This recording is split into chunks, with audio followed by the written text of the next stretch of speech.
The late afternoon sun cast long shadows across Millfield's dusty main street, where a crowd had gathered like vultures around fresh carrion.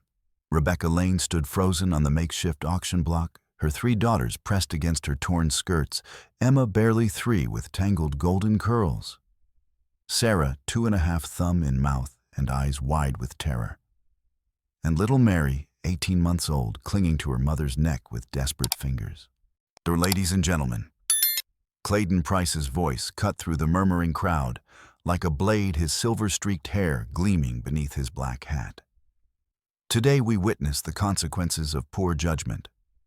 The late Samuel Lane's gambling debts have come due, and according to territorial law, his widow and offspring are bound to satisfy those obligations.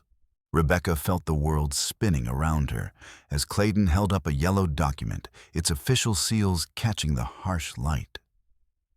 Her husband's signature stared back at her, the same hand that had once promised to love and protect her, now condemning her children to bondage. Samuel Lane borrowed $47 from my establishment. Clayden continued his tone, almost conversational. With accumulated interest over 14 months, the debt now stands at $63.50.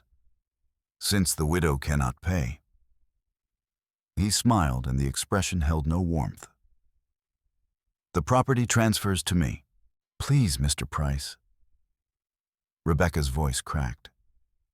They're just babies. Surely there's another way. There is no other way. Tom Greeley's harsh voice interrupted.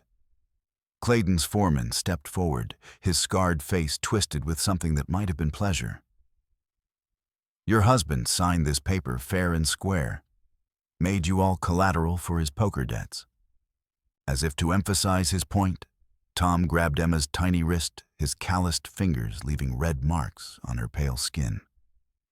The child cried out, and Rebecca lunged forward instinctively. Don't touch her. Tom's backhand sent Rebecca sprawling, her lips splitting against her teeth. Blood ran down her chin as she struggled to her feet, Emma's terrified sobs echoing across the silent street. That's enough. A woman's voice called from the crowd, Mrs. Henderson from the general store. This is barbaric. These are children, not livestock. These are debtors. Clayden replied smoothly. And debt must be paid. If the good people of Millfield object to legal proceedings, perhaps they'd like to contribute to the outstanding balance. The crowd shifted uncomfortably, ease averted. Mrs. Henderson's face flushed with shame, but her purse remained closed. $43 might as well have been $400 in these hard times. Rebecca tasted blood and despair in equal measure. She remembered her own mother's warnings spoken years ago. Men will always find ways to own us, Rebecca. The secret is never to let them break what matters most inside you. As Tom reached for Sarah, Rebecca closed her eyes and whispered a prayer to any god who might be listening. When she opened them, she saw him. A stranger stood at the edge of the crowd, tall, weathered, with graying hair beneath a battered hat. His pale blue eyes met hers across the distance. And in them, she saw something she'd almost forgotten. Existed compassion without calculation. I'll take the debt. The words rang out clear and strong, cutting through the evening air like a church bell. Every head turned toward the man who stepped forward with the careful grace of someone who'd survived too many fights to start them carelessly. And you are... Clayden's voice held a note of irritation.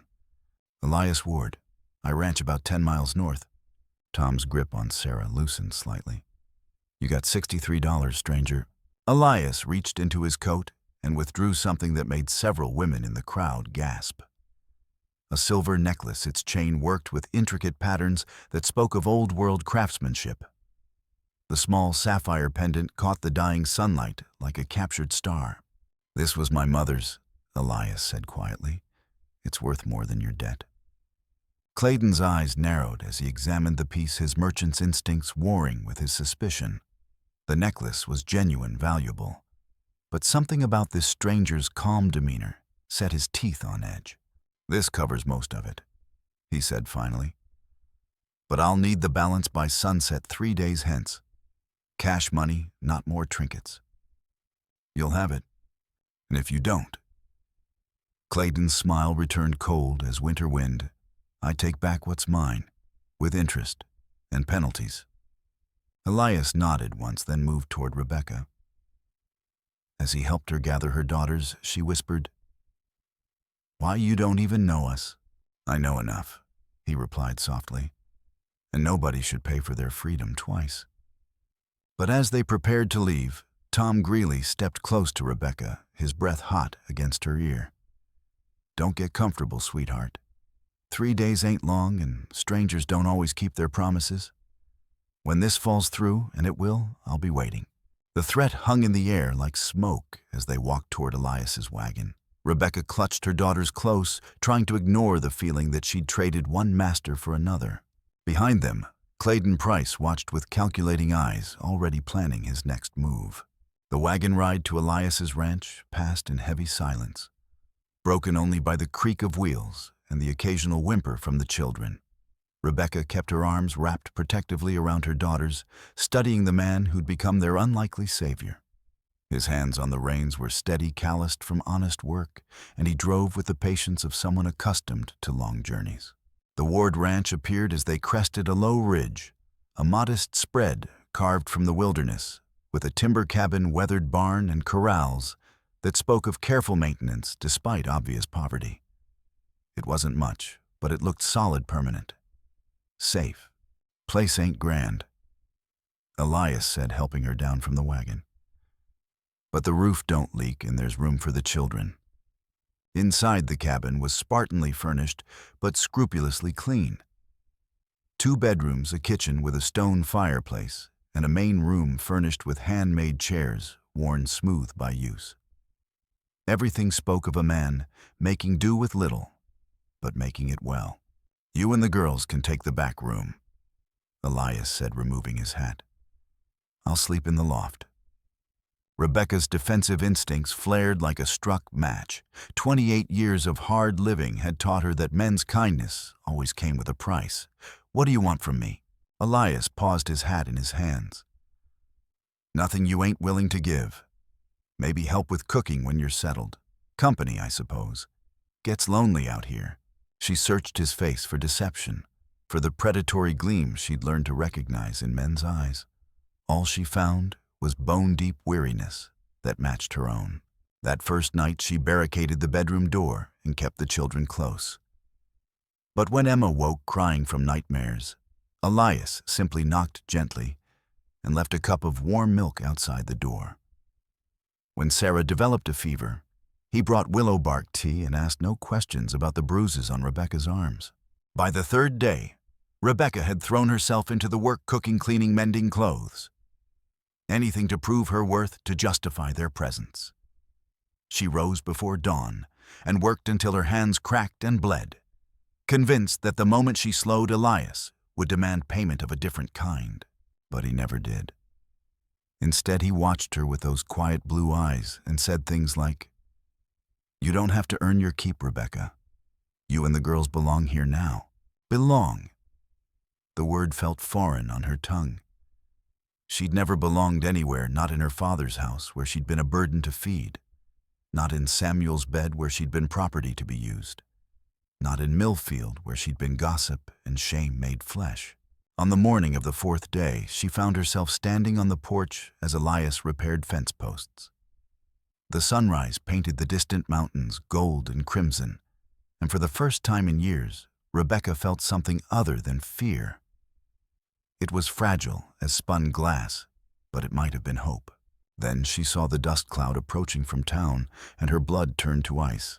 "Elias," her voice came out as a whisper. He looked up from his work, followed her gaze, and his face went hard as granite. "Get the children inside. Bar the door." Tom Greeley rode into their yard with 3 other men, their horses snorting and stamping in the morning heat. Where Clayden was cruel but calculating, Tom was simply brutal, a man who found pleasure in others' pain. "Well, well."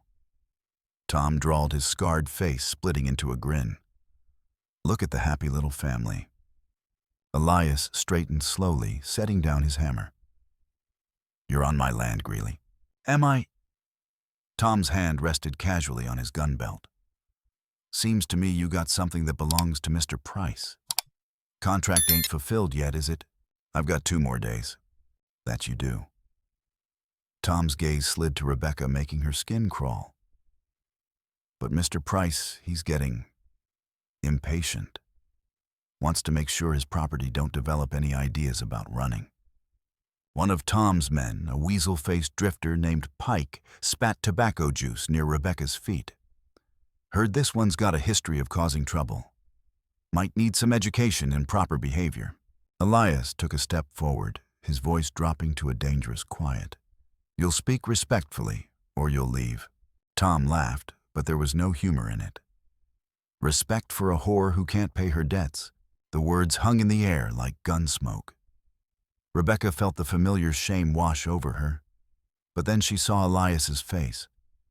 The quiet rancher had vanished, replaced by something harder, something that had once worn a Union uniform and seen battle. Get off my land, Elias said, now. Tom's men shifted nervously, hands moving toward their weapons.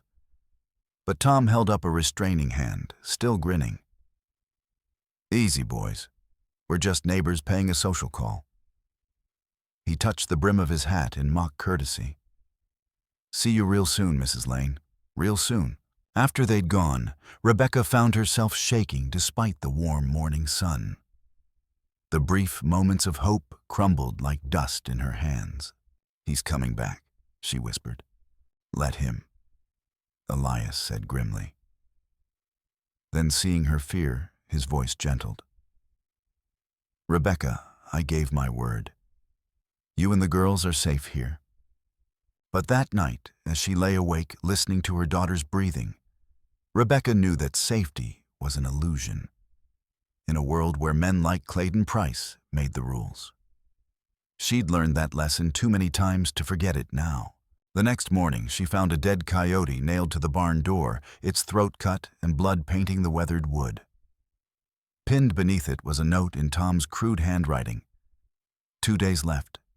Time's running out. Inciting incident. The second warning came at dawn, a flaming arrow that struck the cabin's roof, smoldering in the wooden shingles, until Elias climbed up to pull it free. Wrapped around the shaft was another message. Nobody's coming to help you. Give up now, save yourself some pain. Rebecca stood in the doorway, clutching Mary to her chest, while Emma and Sarah peered around her skirts. The arrow had missed the chimney by inches, close enough to start a fire that could have killed them all. They're trying to scare us, Elias said, climbing down from the roof. But his face was grim as he examined the arrow's professionally wrapped point. This ain't some drunk cowboy's prank. They mean business. Then maybe we should, Rebecca started. Should what run? Elias's voice was harder than she'd ever heard it. And go where Clayden Price owns half this territory. His influence reaches into the next county and beyond. We run now, we'll be running forever. Rebecca knew he was right, but the knowledge didn't make her feel any safer. She'd seen what men like Clayden could do when their authority was challenged. The scars on her ribs were testament to that. There's something else, Elias said quietly. I rode into town yesterday, asked around about your husband's debt. Rebecca's stomach clenched. What did you find? Samuel Lane never borrowed $47 from Clayden Price. The words hit her like a physical blow. What? Near as I can figure, your husband owed maybe $8. Table stakes from a poker game that went bad. But Clayden's been adding interest penalties, storage fees for your belongings, anything he could think of to inflate the amount. Rebecca sank onto the porch steps, the full weight of Clayden's deception crushing down on her. Then the debt is mostly fabricated. But that don't matter now. He's got the law on his side, and possession is 9/10 of the law out here. Elias sat beside her, his voice gentle. I'm sorry, Rebecca. I know this makes it worse, knowing you've been cheated. It did make it worse. The knowledge that her children had been terrorized, that she'd been humiliated and threatened, all for a debt that barely existed, It filled her with a rage so pure, it frightened her. "What do we do?" she whispered. "We fight," Elias said simply. "But we do it smart, and we do it together." That afternoon, he began teaching her to shoot. Not the ladylike target practice some women learned, but real marksmanship, how to sight a rifle, control her breathing lead, a moving target. Rebecca's hands shook at first, but as the hours passed, she found herself steadying. "You're a natural," Elias observed, as she put 3 shots in a tight group at 50 yards. "Where'd you learn to handle firearms?" "My father," Rebecca said, surprised by the memory. "He used to take me hunting before." She trailed off, not wanting to remember the rest, how her father had sold her to Samuel Lane like a prize heifer, how her childhood had ended at 16, with a wedding that felt more like a funeral. Before what? Before he decided daughters were better as currency than companions. Elias's face darkened. "Seems like you've had a run of bad luck with men." Rebecca considered this, watching the distant mountains where clouds were building toward what looked like a major storm. Maybe. Or maybe I just never knew there was any other kind. That evening, as thunder rumbled overhead and the first fat raindrops began to fall, Tom Greeley rode into their yard once more. This time he came alone, but he was armed and clearly agitated. "Time's up, Ward," he called from the edge of the porch. "Mr. Price wants his property back. Now." "Still got 12 hours," Elias replied, not moving from his chair. "Till sunset tomorrow. Plans change." Tom's smile was ugly in the lamplight, spilling from the cabin's windows. "See, Mr. Price got word that you've been asking questions in town. Questions about debts and documents and such. He don't appreciate that. Truth got a way of making liars uncomfortable." Tom's hand moved to his gun. "Truth is what Mr. Price says it is, and he says your time's up." The Spencer rifle leaning against the door frame might as well have been a mile away. But Rebecca had learned something in their afternoon of shooting practice. Sometimes the best weapon was the one your enemy didn't know you had. The Derringer was small enough to hide in her skirt pocket, light enough that its weight didn't give it away.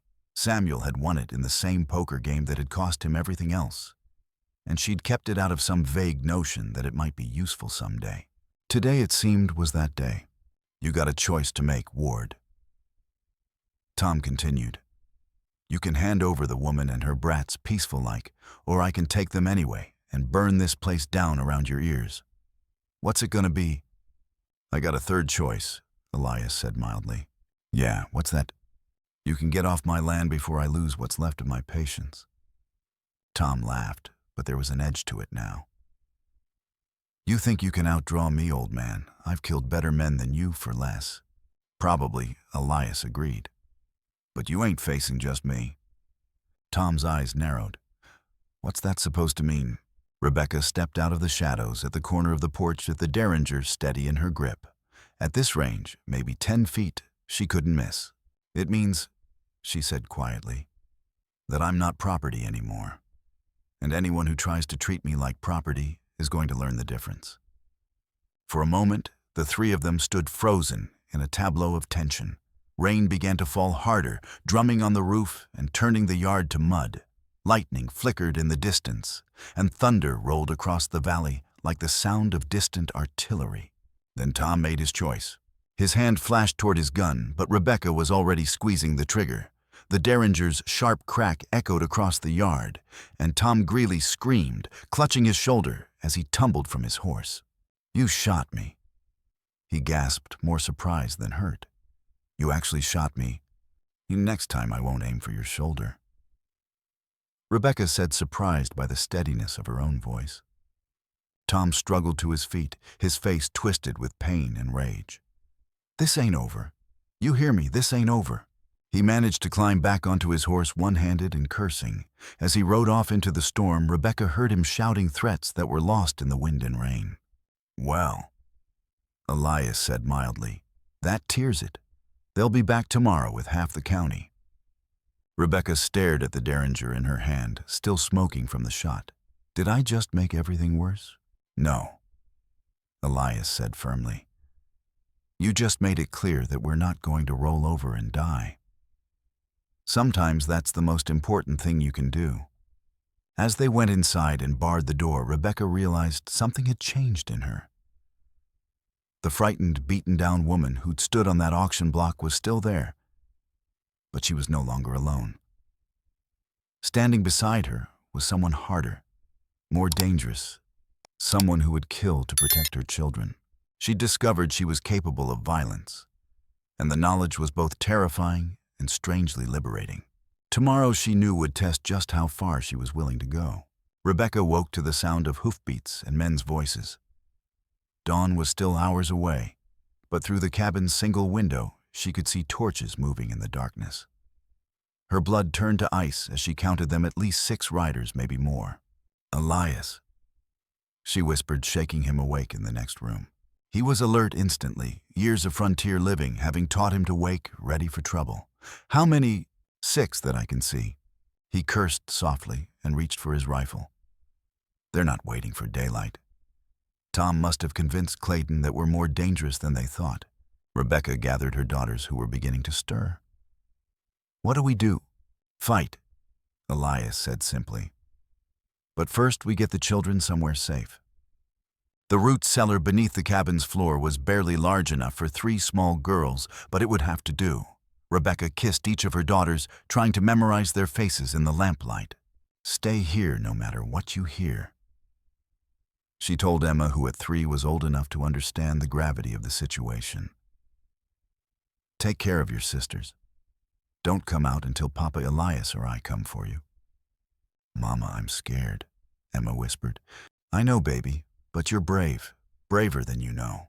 As she closed the cellar door, Rebecca felt part of her heart break. If she and Elias didn't survive the next hour, her daughters would be alone in the world, or worse, back in Clayden Price's hands. Elias Ward. Clayden's voice boomed across the yard. I'm here to collect what's mine. Elias positioned himself at the front window, rifle ready.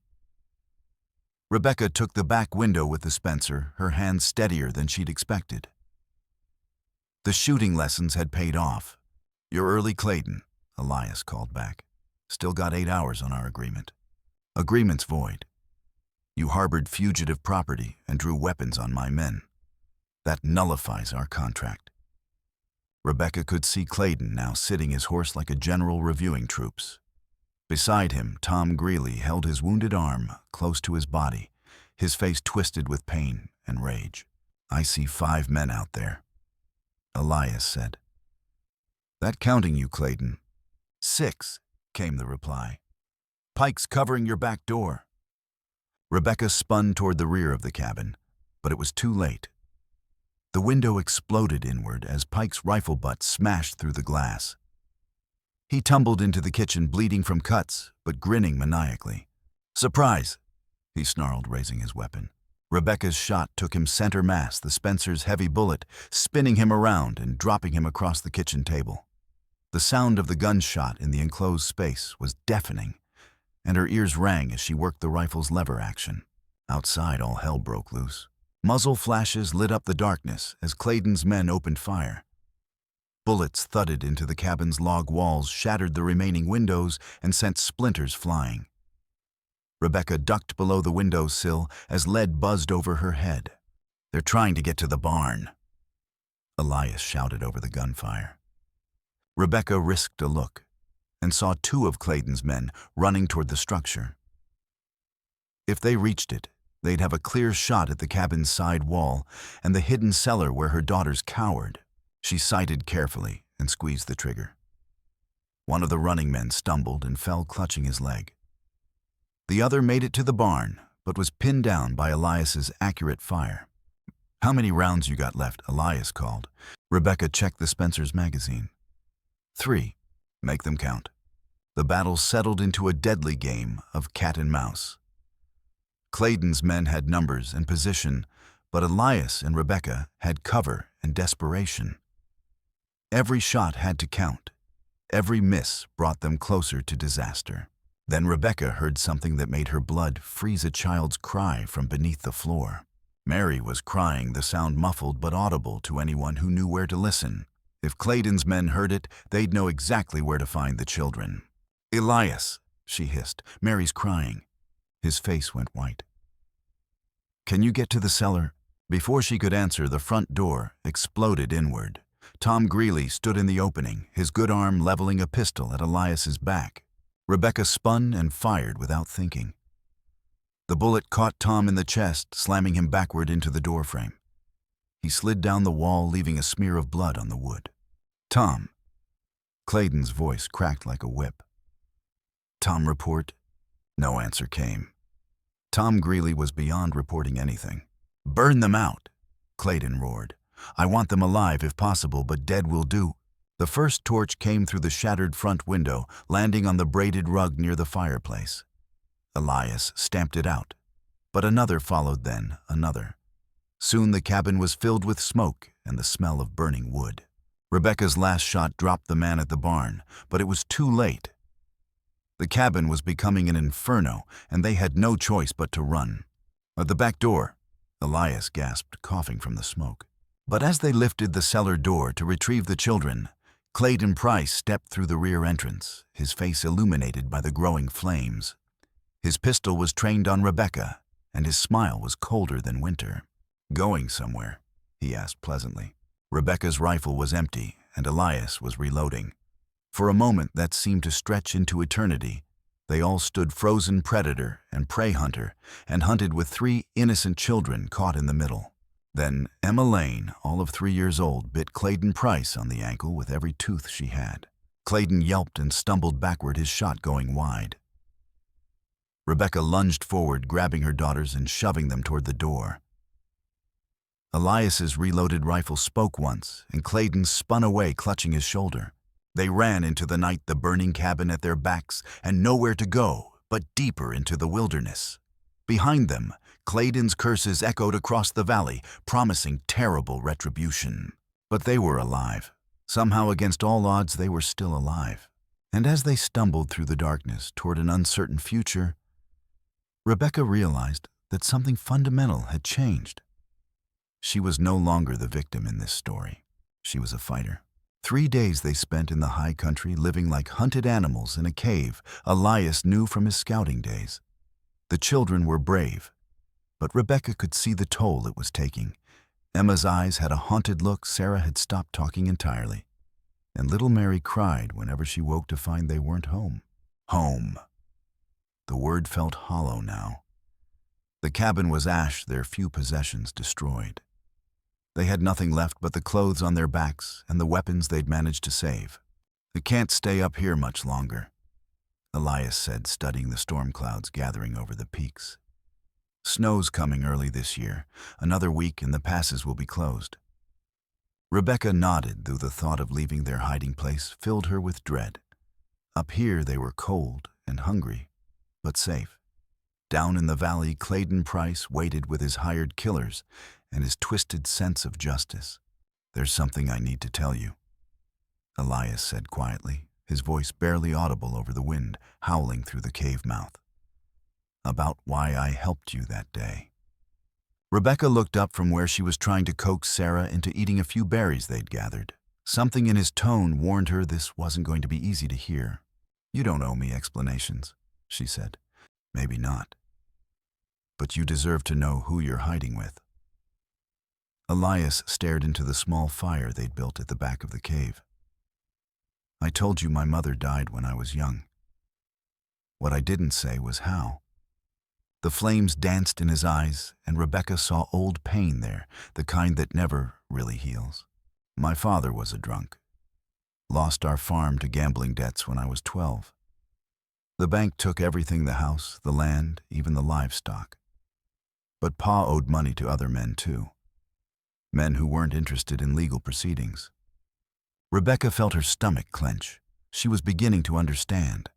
"They came for my mother," Elias continued.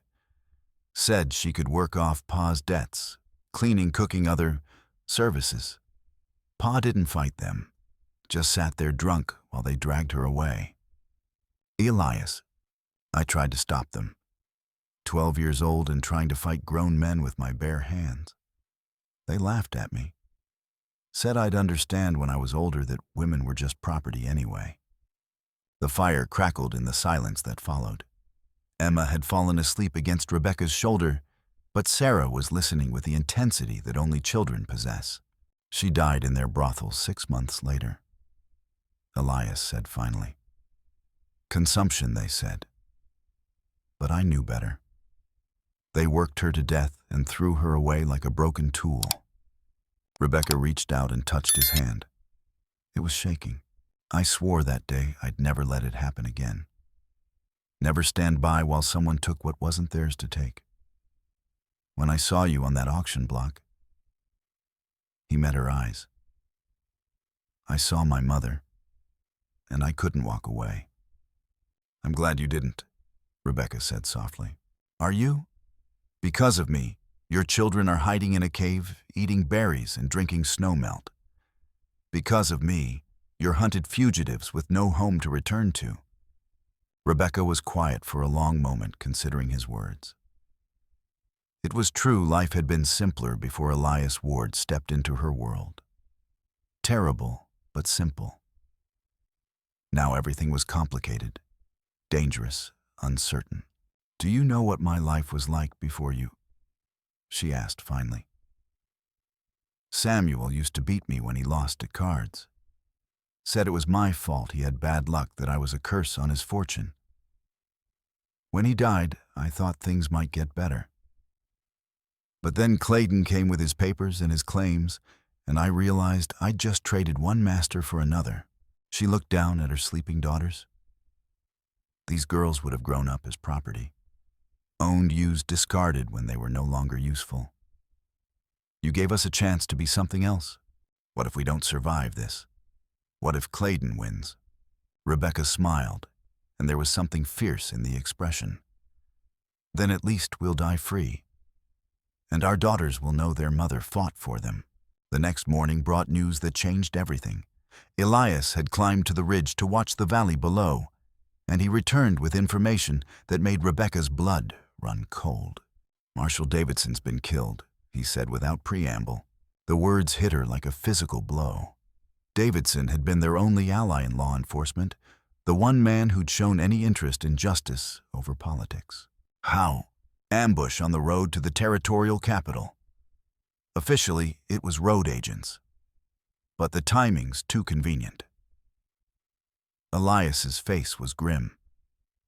Clayden's covering his tracks. With Davidson dead, there's nobody left to question his version of events.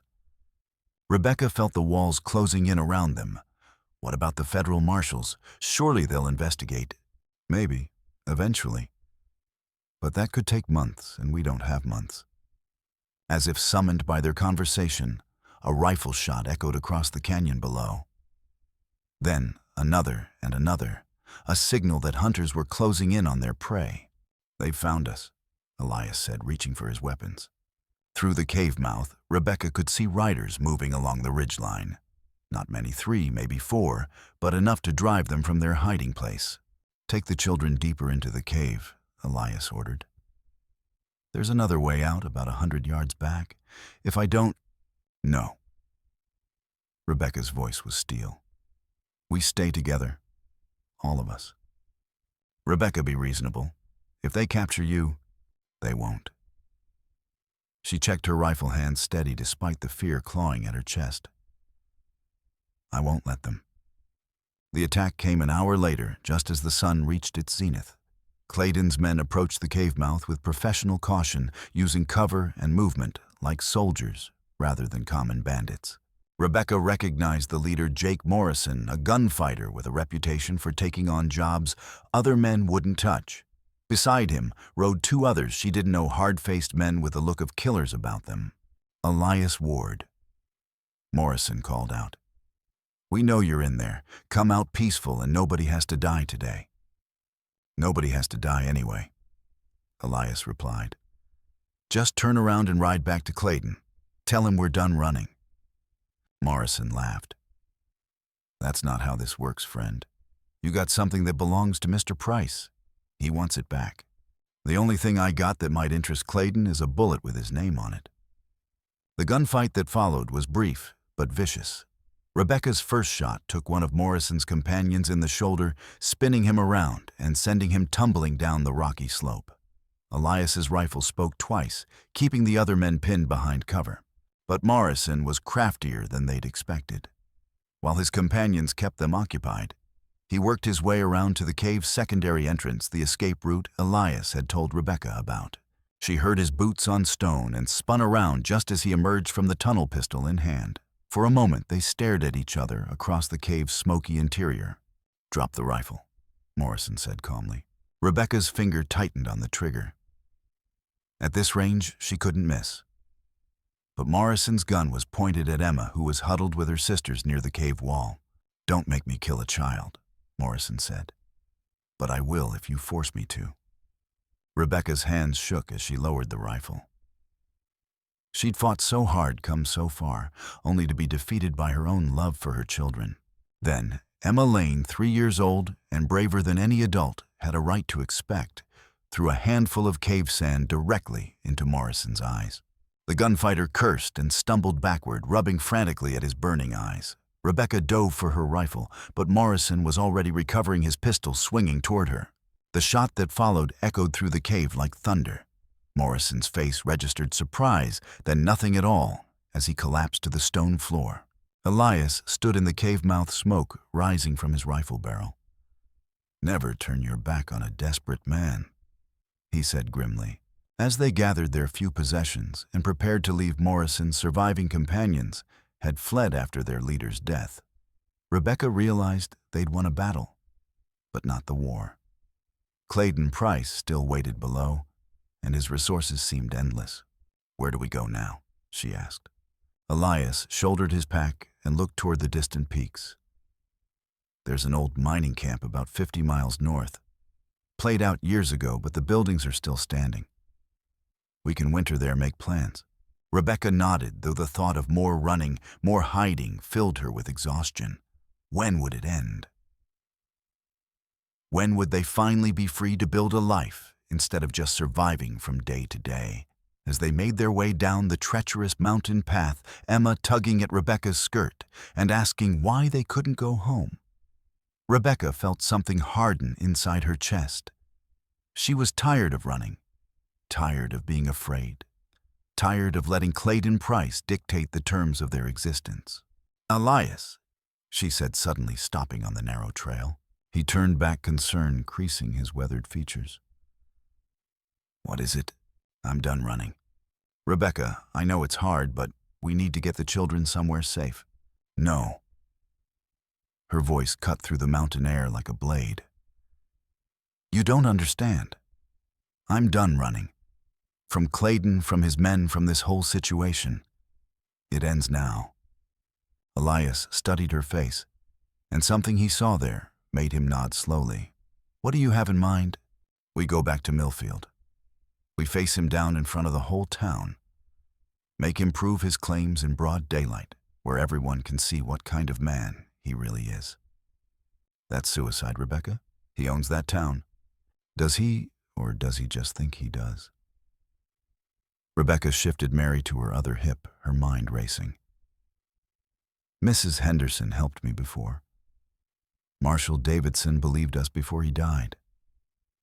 There are good people in Millfield, they're just scared. Fear makes people do terrible things, or nothing at all." "So does hope," Rebecca countered.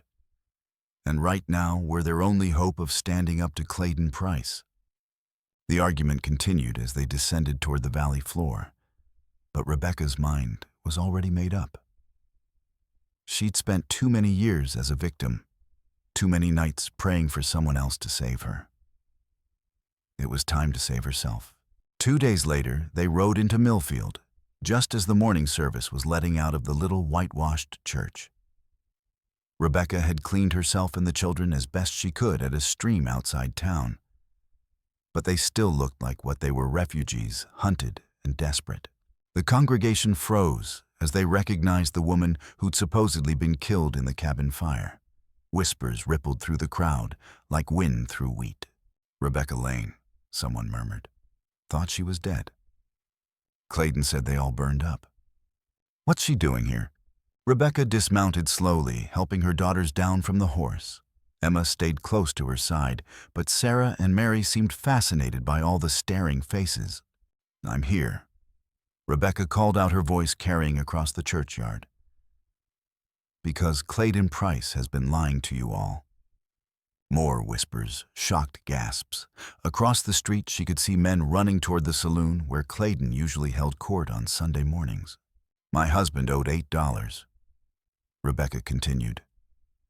$8 from a poker game. But Clayden turned that into $63 through lies and fake documents. He tried to sell me and my children like livestock, and when we resisted, he tried to murder us. Mrs. Henderson stepped forward from the crowd, her face pale but determined. Child, you can't make accusations like that without proof. I can prove it, Rebecca said. She reached into her coat and withdrew a charred document, Samuel's actual IOU, saved from the cabin fire. This is my husband's real debt. $8, not $63. The crowd pressed closer, murmuring as they examined the paper. Some faces showed sympathy, others skepticism. But at least they were listening. Then Clayden Price appeared, flanked by armed men. His face was a mask of cold fury, but his voice remained smooth as silk. Rebecca Lane, he said, as if greeting an old friend. What a pleasant surprise. We all thought you'd perished in that tragic fire. No thanks to you. Clayden's smile never wavered. I'm afraid you're confused, my dear. The fire was started by your companion. When our legal representatives came to discuss the debt situation. Most unfortunate. Liar. Strong words from a woman who murdered 3 of my employees in cold blood. The crowd stirred uneasily. Rebecca felt the momentum slipping away from her doubt, creeping into the faces around her. They attacked us, she said. We defended ourselves. So you admit to the killings? Rebecca felt the trap closing around her. In the eyes of the law, it didn't matter who'd started the fight. She'd killed men, and Clayden had witnesses who'd swear to whatever version of events he preferred. Then Elias spoke, his quiet voice somehow carrying to every corner of the churchyard. I was there, he said simply. I saw what happened. Clayden's eyes narrowed. Ah, yes, the mysterious Good Samaritan.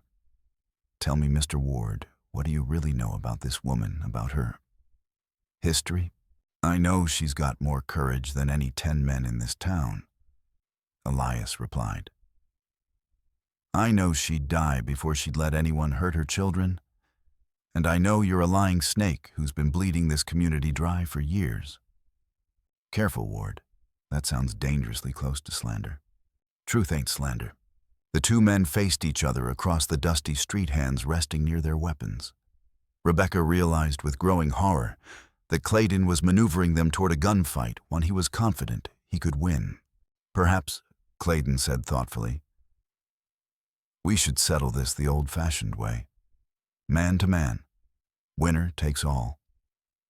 Clayden, no, Rebecca started, but Elias was already nodding. Suits me fine. High noon. Why wait? Clayden drew his pistol with practiced speed. The shot that followed echoed off the church walls like thunder. But it wasn't Clayden's gun that fired. Mrs. Henderson stood beside the church steps, smoking Derringer in her trembling hands, her face white as parchment. Clayden Price staggered backward, clutching his shoulder where her bullet had struck. You shot me. He gasped, more shocked than hurt. For 30 years I've kept quiet. Mrs. Henderson said, her voice shaking but determined. 30 years I've watched you bleed this town dry, intimidate good people, destroy families. But I won't stand by while you murder a woman and her children. The crowd erupted in chaos. Some people screamed and ran, others pressed closer to see what was happening.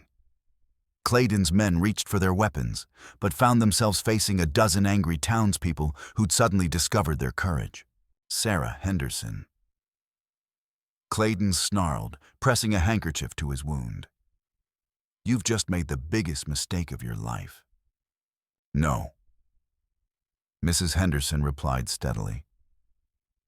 The biggest mistake was staying silent for so long. She turned to address the crowd, her voice carrying despite her obvious fear. 25 years ago, Clayden Price killed my first husband, shot him in the back over a card game, then claimed self-defense. The witnesses all worked for Clayden, and the sheriff was in his pocket. I was pregnant and alone with no way to fight back. Gasps rippled through the gathered townspeople. Several men stepped forward, including the current sheriff, a decent man named Collins, who'd only held the job for 2 years. That's a serious accusation, Mrs. Henderson, Sheriff Collins said carefully. It's not an accusation, she replied. It's a confession. I've been a coward for 25 years, but I won't be one anymore. Clayden's face had gone from pale to flushed with rage. You lying old woman. Nobody's going to believe the word of a... They'll believe mine. The voice came from the crowd, and Rebecca turned to see Dr. Morrison pushing forward. The elderly physician looked every one of his 70 years, but his eyes were sharp and determined. I examined Thomas Henderson's body. Dr. Morrison continued. The wound was in his back, just like Sarah said. But Clayden had the sheriff and the judge in his pocket, so the truth got buried. More voices joined in a chorus of long-suppressed grievances and buried truths. The baker whose shop had burned down after he refused to pay Clayden's protection fees. The widow whose farm had been stolen through legal chicanery. The young man whose sister had disappeared after rejecting Clayden's advances. Rebecca watched in amazement as the town's dark secrets poured out like water from a broken dam. For years, Clayden Price had ruled through fear and intimidation, confident that his victims would never band together against him. But he'd made one crucial mistake. He'd threatened children. Enough!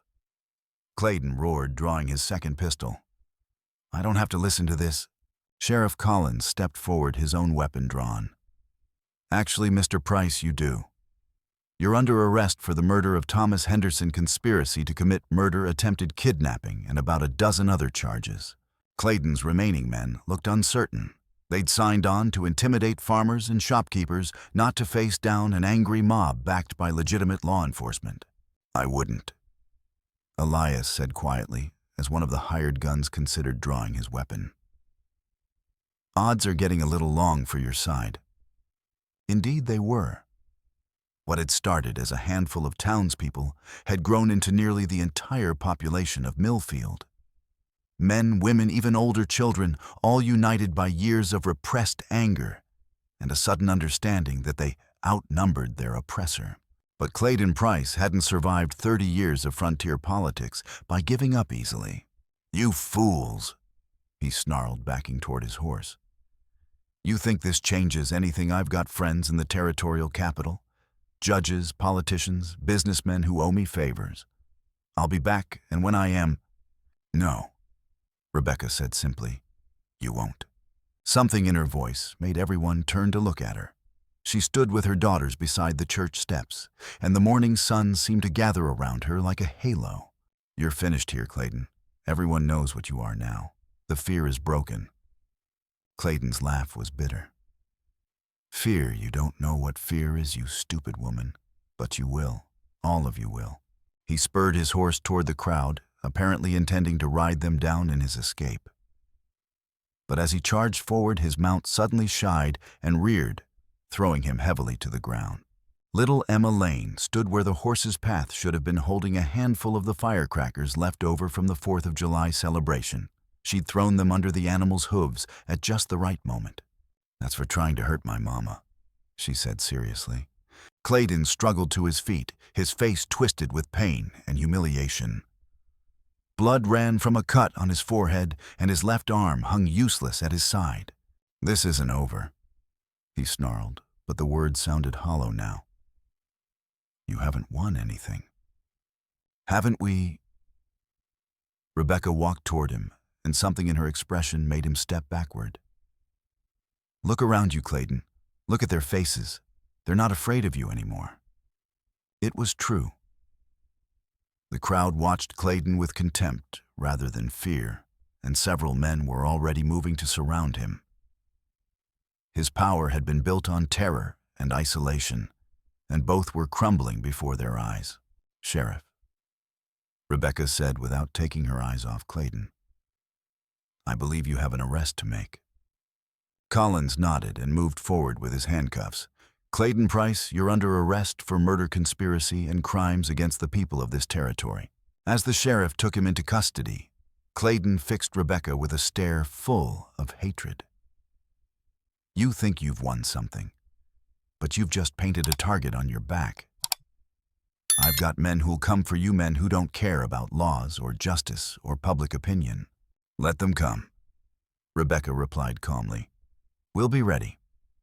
But even as she spoke the brave words, Rebecca felt a chill of premonition. Clayden was right about one thing: this wasn't over. Men like him always had contingency plans, always had one more card to play. As the crowd began to disperse, she found herself looking toward the horizon, wondering what new threats might be riding toward Millfield even now. The battle was won, but the war was far from over. 3 days after Clayden's arrest, Rebecca woke to find Elias gone, and a note on the kitchen table of the boarding house where they'd been staying. "Gone to settle old business. Keep the children safe. Trust no one. Will return by nightfall. Eek." Her blood turned to ice. She'd seen the way Elias looked at Clayden during the arrest, not just anger, but something deeper, more personal. The story he'd told her about his mother's death had revealed wounds that had never properly healed. By noon, when he still hadn't returned, Rebecca knew something was wrong. Mrs. Lane, Mrs. Henderson appeared at the boarding house door, her face creased with worry. "Have you seen Elias today? He left early this morning." "Why?" The older woman's expression grew more troubled. "Tom Morrison, Jake's brother, rode into town an hour ago. He was asking questions about you and Elias. Said he had business to settle." Rebecca felt her stomach drop. Tom Morrison had a reputation as a gunfighter, a man who hired out his skills to the highest bidder. If he was in Millfield, it could only mean one thing: someone had put a price on their heads. "Where are my daughters?" Rebecca asked suddenly. "Playing in the church garden with the other children. They're safe for now, but..." Mrs. Henderson lowered her voice. "There's talk around town. Some folks are saying maybe things were better when Clayden was in charge. Quieter, at least." The betrayal hit Rebecca like a physical blow. After everything they'd been through, after the community had finally stood up for what was right, fear was already creeping back in. "I need to find Elias," she said. "It's too dangerous. Morrison's got 2 men with him, professionals by the look of them. And there are rumors that more of Clayden's associates are riding in from other counties." Rebecca thought of her daughters playing innocently in the church garden, unaware that their brief moment of safety was already slipping away. She thought of Elias, somewhere out there, facing unknown dangers, because he couldn't let the past rest. And she thought of her mother's voice, speaking across the years. "Men will always find ways to own us, Rebecca. The secret is never to let them break what matters most inside you." "Mrs. Henderson," she said quietly, "I need you to do something for me." An hour later, Rebecca rode out of Millfield alone, following the trail that led to the old Henderson mining claim, where she suspected Elias had gone. She'd left her daughters in the care of the minister's wife, with strict instructions to take them to the territorial capital if she didn't return by morning. The trail wound through rocky hills dotted with abandoned mine shafts and claim markers, relics of the brief silver boom that had built Millfield, and then moved on to more promising territory. It was desolate country, perfect for the kind of confrontation men like Tom Morrison preferred. She found them at the old stamping mill where the ore crusher still stood like a monument to failed dreams. 3 horses were tied to the hitching post outside, and she could hear voices coming from within the ruined structure. Rebecca dismounted, carefully checking her rifle one last time. The Spencer was loaded and ready, and she had the Derringer in her pocket as backup. It wasn't much against 3 professional killers, but it would have to do. Moving like a ghost, she crept closer to the mill's broken walls. Through a gap in the stones, she could see inside. Elias knelt in the center of the mill, his hands bound behind his back and blood running from a cut on his forehead. Tom Morrison stood over him while two other men kept watch at the entrances. "You should have minded your own business, Ward," Morrison was saying. "My brother might have been a bastard, but he was my bastard. Family's family." "Your brother tried to hurt innocent children," Elias replied steadily. "I'd do it again." Morrison backhanded him across the face, the sound echoing off the stone walls. "Maybe, but you won't get the chance. You planning to murder me in cold blood? Planning to give you a fair fight? Gun against gun, man to man. Of course your hands will be tied, and you'll be facing 3 of us, but that's just details." One of Morrison's companions laughed a sound like grinding glass.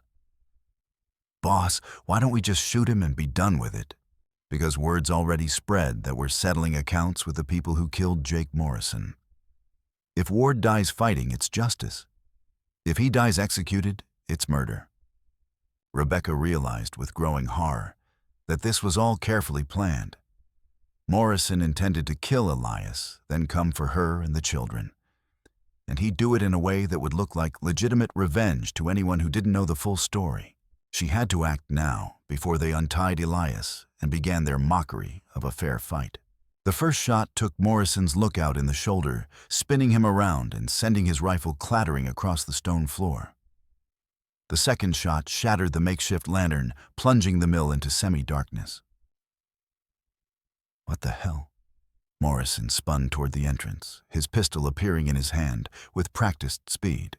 Rebecca stepped into view, the Spencer trained on his chest. "Let him go." Morrison's eyes narrowed as he recognized her. "Rebecca Lane. Should have known you'd show up. Can't let a man handle his own business, can you? His business is my business. And yours is going to be a grave if you don't step away from him. You think you can take all 3 of us?" Rebecca's smile was cold as winter wind. "I took Jake. I took Pike. I took Tom Greeley. You want to test your luck against mine?"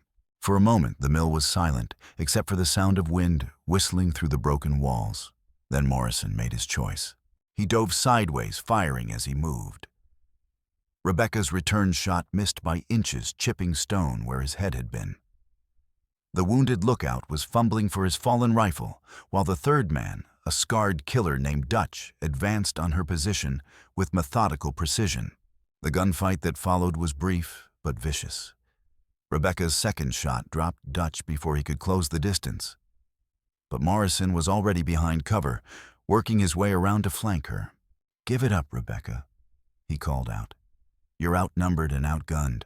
Instead of answering, she put her third shot into the rope, binding Elias's hands. He rolled away from his former position, scooping up Dutch's fallen pistol in one fluid motion. Now the odds were even. Morrison realized his mistake too late. He emerged from cover expecting to face a single woman, instead finding himself caught in a crossfire between 2 determined fighters who had nothing left to lose. Elias's shot took him center mass, spinning him backward into the stone wall. Morrison's own bullet went wide, striking sparks from the iron ore crusher. Jake." Morrison gasped, sliding down the wall with one hand pressed to his chest. "Told him not to go after civilians. Some lessons come too late," Elias said grimly. As Morrison died, the wounded lookout raised his rifle for one last shot at Rebecca. But his strength was failing, and the bullet went high, embedding itself in the wooden beam above her head. Rebecca's final shot ended the fight. In the sudden silence that followed, she and Elias looked at each other across the blood-stained mill floor. They were alive, but at what cost? 3 more men dead, 3 more families that would mourn their loss, even if those men had chosen the path that led them here. "You shouldn't have come," Elias said quietly. "Yes, I should have." Rebecca lowered her rifle, her hands shaking with delayed reaction. "We're in this together, remember? Together's going to get you killed. Maybe, but apart definitely will." She moved to his side, helping him to his feet. "How many more, Elias? How many more will come for us?" He was quiet for a long moment, looking at the bodies scattered around the mill. I don't know, but they'll keep coming as long as they think they can win. Then we need to change their minds about that. As they prepared to leave the mill, Rebecca realized something fundamental had shifted in her thinking. She was no longer reacting to threats, she was planning to eliminate them. The frightened woman who'd stood on that auction block was gone, replaced by someone harder, more dangerous. Someone who would do whatever it took to protect her family. The thought should have frightened her. Instead, it felt like coming home to herself at last. The final confrontation came at sunset, 7 days after the mill shootout. Rebecca had known it was inevitable, the moment when all the running, all the fighting, all the careful maneuvering would come down to a single, decisive battle. Clayden Price had escaped from the territorial jail during a prisoner transfer, killing 2 guards in the process. The news had reached Millfield just hours before his arrival, carried by a blood-soaked deputy who'd ridden 20 miles with a bullet in his shoulder to warn them. Now Clayden sat his horse at the far end of Main Street, flanked by 8 hardened killers. He'd recruited them from the worst elements of 3 territories, men with nothing to lose and everything to gain from the bounty he'd placed on Rebecca's head. $1,000. His voice carried clearly in the still evening air. $1,000 for the woman alive. $500 each for the man and the children. Behind Rebecca, the townspeople of Millfield huddled in doorways and behind windows. Some had weapons, but most were too frightened to use them. The courage they'd shown a week ago had evaporated in the face of professional killers. "Where is everyone?" Emma asked, tugging at Rebecca's skirt. At 3, she couldn't understand why the streets had emptied, why the grown-ups looked so scared. "They're being careful, sweetheart," Rebecca said, checking her rifle one more time. The Spencer was loaded, the Derringer ready in her pocket. Elias stood beside her, his own weapons prepared for what might be their final fight. "Mrs. Lane." Sheriff Collins approached them, his face pale but determined. "You and the children should get inside. Let me handle this." Rebecca looked at the single lawman and then at the 8 killers arrayed against them.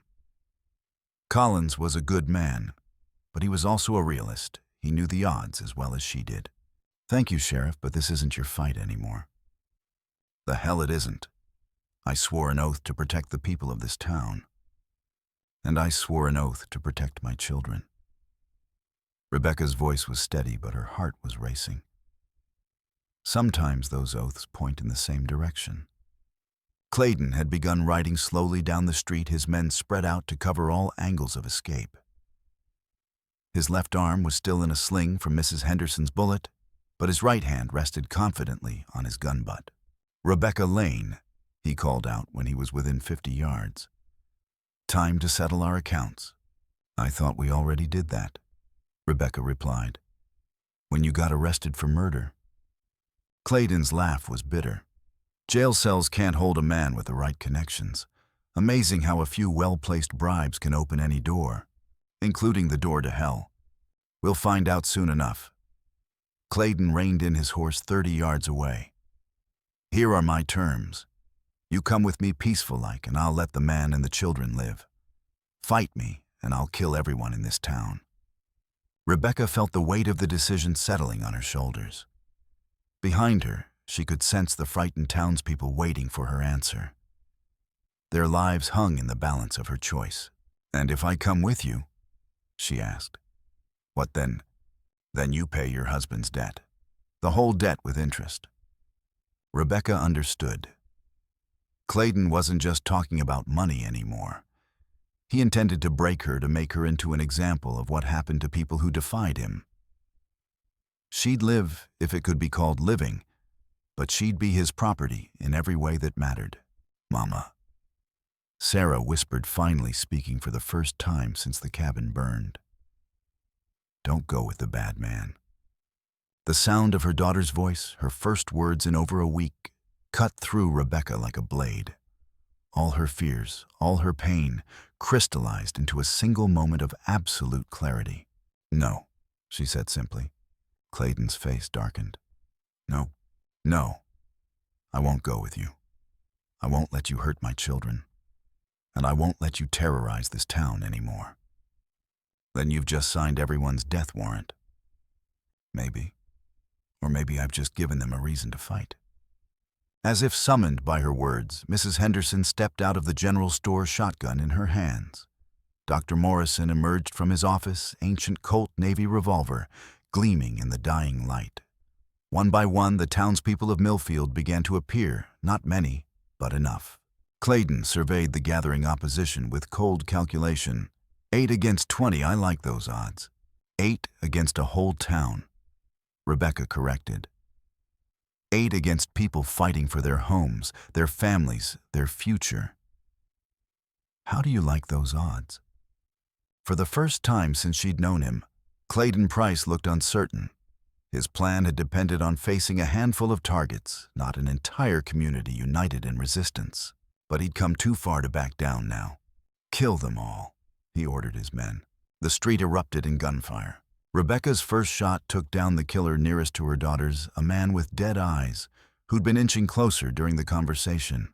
Her second shot went wide as she dove for cover, pulling Emma and Sarah with her behind the town's water trough. Elias had positioned himself behind a support post for the general store, his rifle speaking with methodical precision. Each shot found its mark, and 2 of Clayden's hired guns fell in the first 30 seconds of the battle. But the killers were professionals, and they fought with the discipline of men who'd survived dozens of similar encounters. They used cover, effectively coordinated their fire, and slowly began to gain the upper hand. Sheriff Collins went down with a bullet in his leg. Mrs. Henderson's shotgun clicked empty, and she had to scramble for cover as lead buzzed around her head.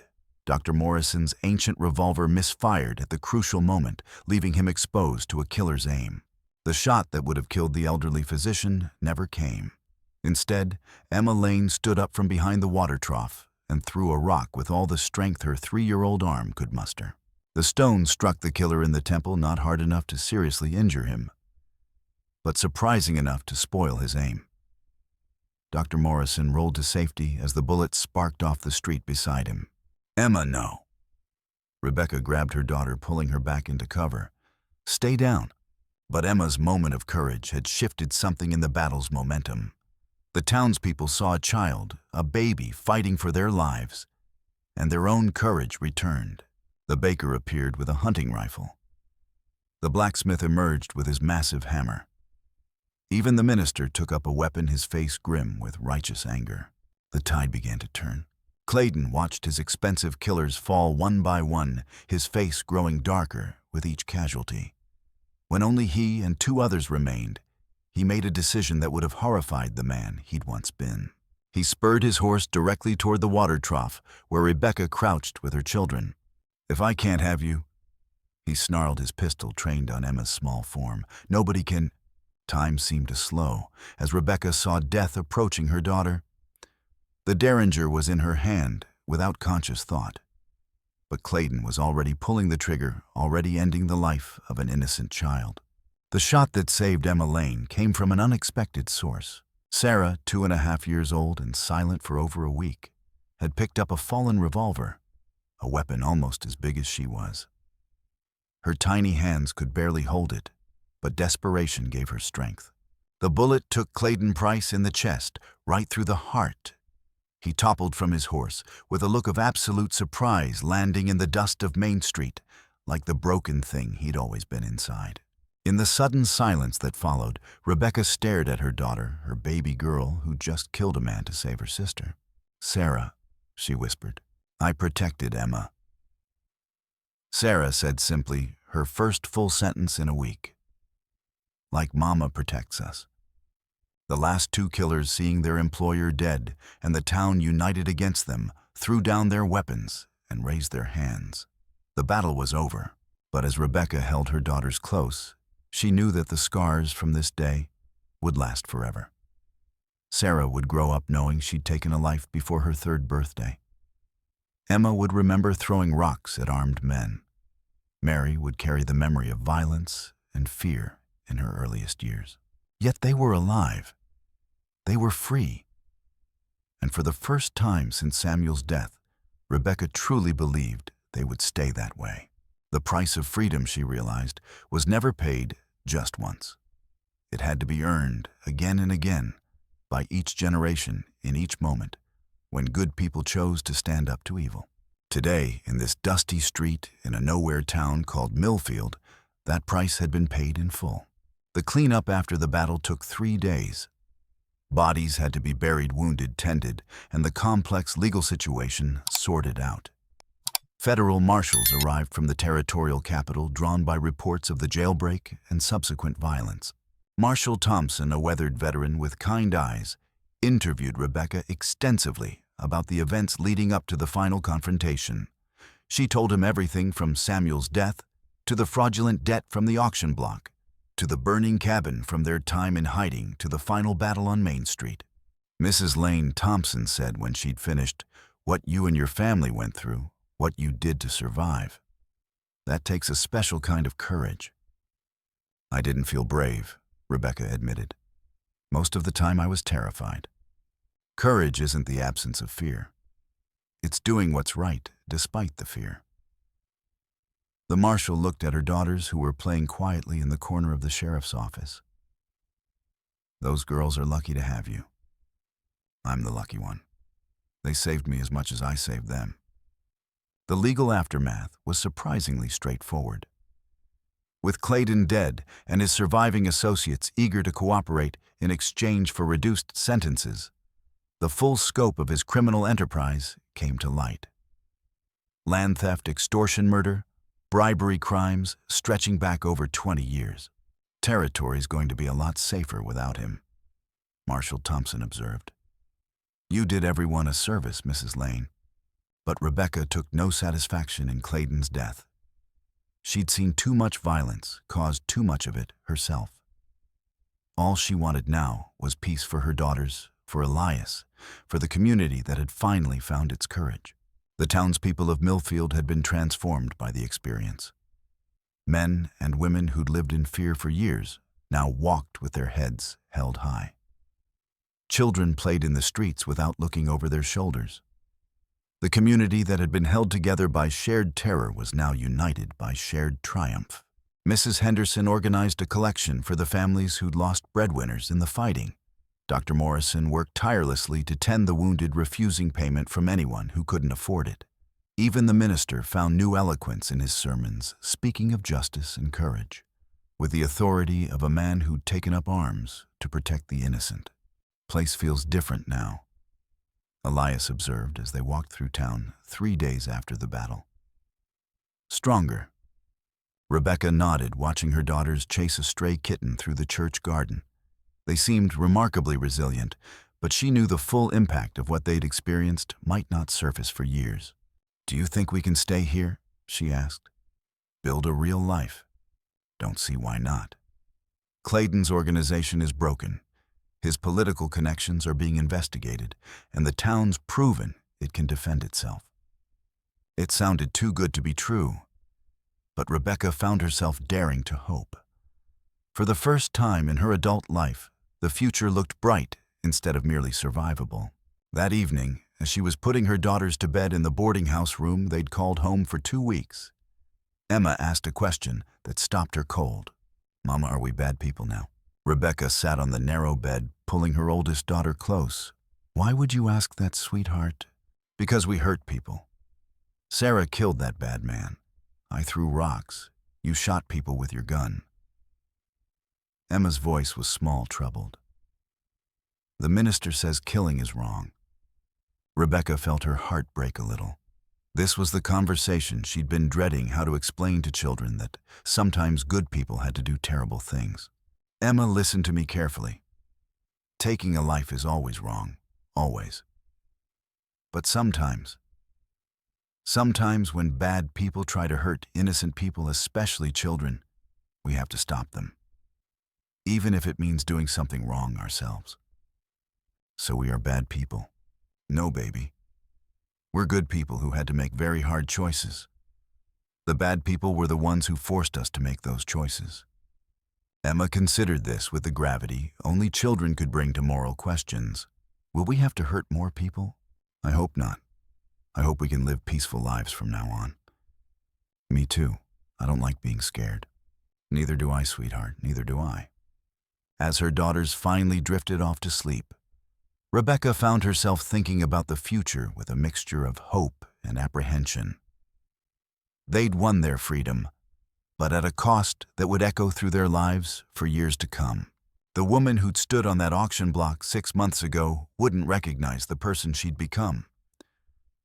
That woman had been broken, defeated, accepting of whatever fate men chose to impose on her. This woman, the woman she was now, would never accept that kind of powerlessness again. Spring came early to the valley that year, painting the hills with wildflowers and filling the air with the promise of new beginnings. Rebecca stood on the porch of the house she and Elias had built together, their house on land they'd purchased with money from the territorial government's reward for bringing down Clayden's criminal organization. 6 months had passed since that final gunfight on Main Street. 6 months of healing, building, learning to live without constantly looking over their shoulders. The nightmares still came sometimes, but they were balanced now by dreams of the future. Emma had started school and was thriving, her quick mind soaking up knowledge like a sponge. She'd also begun asking hard questions about justice and morality, conversations that challenged Rebecca to think deeply about the choices they'd made.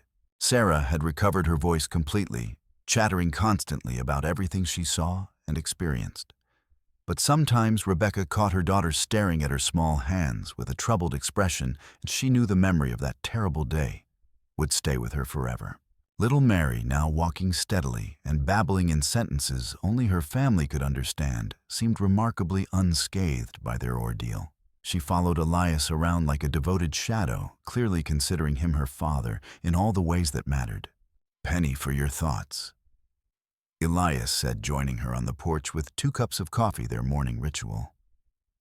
"Just thinking about how much has changed," Rebecca replied, accepting the warm cup gratefully.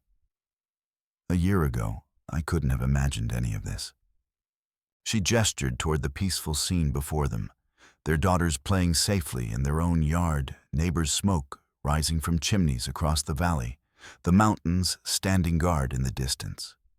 It was everything she'd dreamed of, but never dared hope for. "You know what I keep thinking about," Elias said. "That first day when you were so sure I'd hurt you." Rebecca felt heat rise in her cheeks.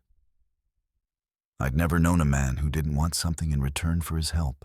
And now, she looked at him, this quiet, gentle man, who'd given her back her life, her dignity, her hope. "Now I know what love looks like without chains." Elias smiled, the expression transforming his weathered face. "Speaking of which," he reached into his pocket and pulled out a small velvet box. "I've been carrying this around for weeks, trying to find the right moment." Rebecca's breath caught as he opened the box, revealing a simple gold band set with a small diamond. It wasn't flashy or expensive, but it was beautiful in its honesty.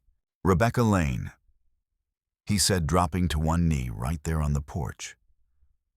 "Would you do me the honor of becoming my wife? For real this time, not out of desperation or necessity, but because we choose each other." The tears came, then not tears of fear or pain, but of overwhelming joy. "Yes," she whispered, then louder, "yes." As he slipped the ring onto her finger, their daughters came running, somehow sensing the importance of the moment. They gathered around, chattering excitedly about weddings and pretty dresses and whether they could have cake. When Emma asked, ever practical. "Soon," Rebecca laughed, "very soon." They were married 3 weeks later in the little church in Millfield, with half the county in attendance. Judge Harrison performed the ceremony, the same federal judge who'd presided over the trials of Clayden's surviving associates. Marshall Thompson stood as Elias's best man, while Mrs. Henderson helped Rebecca into the white dress the church ladies had sewn for the occasion. As they exchanged vows, Rebecca felt the last of her old fears fall away. She was no longer the broken woman who'd stood on that auction block. She was Rebecca Ward, now wife, mother, survivor, fighter. A woman who'd found her strength and refused to let anyone take it away. The reception was held in the church hall with music provided by the town's fiddle players and food contributed by seemingly every family in the valley. It was exactly the kind of celebration Rebecca had dreamed of as a girl. Simple, heartfelt, surrounded by people who genuinely cared about her happiness. But it was a moment during the dancing that would stay with her forever. As she and Elias swayed to a gentle waltz, she noticed a familiar figure standing at the edge of the crowd.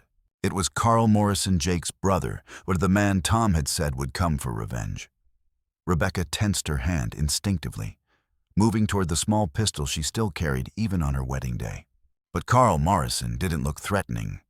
Instead, he removed his hat and approached respectfully, waiting for the song to end before speaking. "Mrs. Ward," he said quietly, "I hope you don't mind the intrusion." Rebecca steeled herself for threats, for demands for satisfaction. Instead, Carl surprised her completely. "I came to apologize," he continued. "For my brothers, for what they put you through. Jake and Tom. They were bad men, ma'am. Always were, even as boys. What they tried to do to you and your children." He met her eyes directly. "There ain't no excuse for that." Rebecca found herself speechless. Of all the things she'd expected, this wasn't one of them. "I also came to tell you that you won't have any more trouble from the Morrison family." Carl continued. "What's done is done, and my brothers brought their fate on themselves. You have my word on that." With that, he replaced his hat, nodded respectfully to Elias, and walked away. "Well," Marshall Thompson said, having overheard the conversation, "I didn't expect that." Neither had Rebecca. But it felt like the final closing of a chapter, the last loose thread from their old life finally tied off. As the evening wound down and the guests began to depart, Rebecca found herself sitting on the church steps with her daughters, watching the stars emerge in the clear mountain sky. "Are you happy, Mama?" Emma asked, leaning against her shoulder. "Very happy, sweetheart. Will we always be safe now?" Rebecca considered the question carefully. She could promise her daughter many things, but absolute safety wasn't one of them. The frontier was still a dangerous place, and life had a way of throwing unexpected challenges at even the most prepared families. "I can't promise we'll always be safe," she said finally. "But I can promise that we'll always be together and we'll always fight for each other. That's what families do." Emma nodded solemnly, apparently satisfied with this answer. Sarah had fallen asleep against Rebecca's other shoulder, while Mary dozed in Elias's arms. "Any regrets?" Elias asked softly. Rebecca thought about the question seriously. The past year had been filled with violence and loss, with hard choices and harder consequences. She'd killed men, watched everything burn, risked her children's lives for the sake of freedom. But as she watched Emma point out constellations she'd learned in school, as she listened to Sarah's peaceful breathing, as she felt Mary's tiny hand curled trustingly around her finger, Rebecca knew there was only one answer. "None," she said firmly. "Not a single one."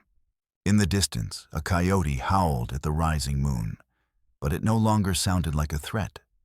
It was just another voice in the wilderness, singing the ancient song of survival that Rebecca now understood by heart. She was free. Her children were safe. Her family was complete. And for the first time in her life, Rebecca Ward knew she was exactly where she belonged. The frontier had tested her, broken her down, and forged her anew.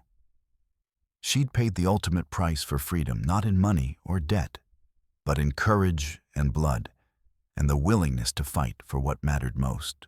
It was a price she'd been willing to pay, and as she sat surrounded by the family she'd fought so hard to protect, she knew it had been worth every sacrifice. The auction block seemed like a lifetime ago now, though it had been less than a year. The frightened woman who'd stood there accepting whatever fate men chose to impose on her was gone forever. In her place sat someone stronger, wiser, more complete. Someone who would never again mistake survival for living. Someone who had learned that true freedom wasn't something that could be bought or sold, granted or taken away. It was something that had to be claimed, defended, and renewed with each passing day. And as the stars wheeled overhead and her family settled into the peaceful rhythm of their new life, Rebecca Ward smiled and knew that she would never stop claiming it. The story was over. The new life had begun.